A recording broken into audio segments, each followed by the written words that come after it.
हमारे इस channel DJ Balkrishna भक्ति सागर को लाल बटन दबाकर सब्सक्राइब करें और साथ में घंटी के निशान को दबाना ना भूलें ताकि सभी नए ऑडियो वीडियो आप तक तुरंत पहुंचे। बिल्कुल मुफ्त। बोली बोली छोटी माई की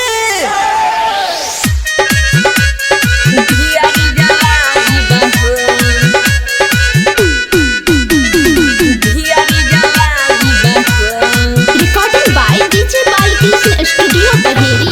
हे पिया नारंगी ले आइब चला दियरी जलाइब हो। हे पिया नारंगी ले आइब चला दियरी जलाइब हो। चला दियरी जलाइब हो छठी माई के मनाइब हो। हे पिया नारंगी ले आइब चला दियरी जलाइब हो। हे पिया नारंगी ले आइब चला दियरी जलाइब हो।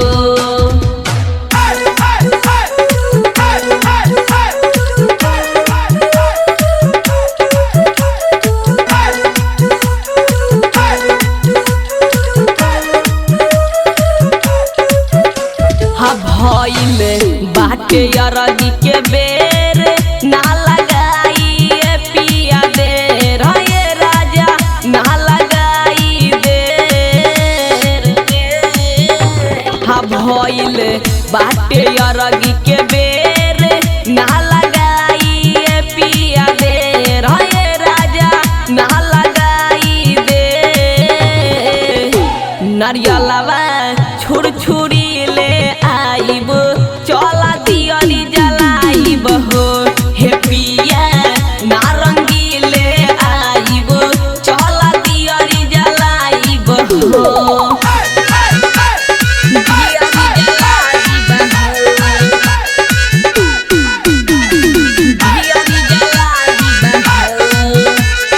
Music by DJ Balkrishna. हा कइले बानी कठिन बरतिया सुनिला ये पिया मोर बतिया। हे राजा सुनिला मोर बतिया बतिया।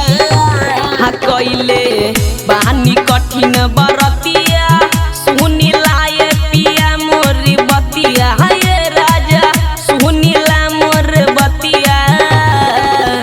हमैया से अरजी लगाइब चला दियरी जलाइब हो। हे पिया नारंगी ले आइब चला दियरी जलाइब हो। दियरी जलाइब हो। दियरी जलाइब हो।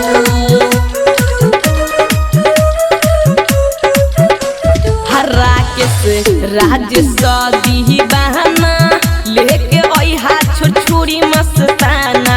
ये पिया लागता रे खुशनामा।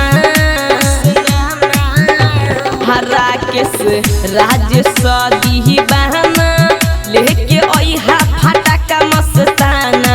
ये पिया लागता रे खुशनामा। सोनू संगम के संगे जाइब चला दियरी जलाइब हो। हे पिया नारंगी ले आइब चला दियरी जलाइब हो। चला दियरी जलाइब हो छठी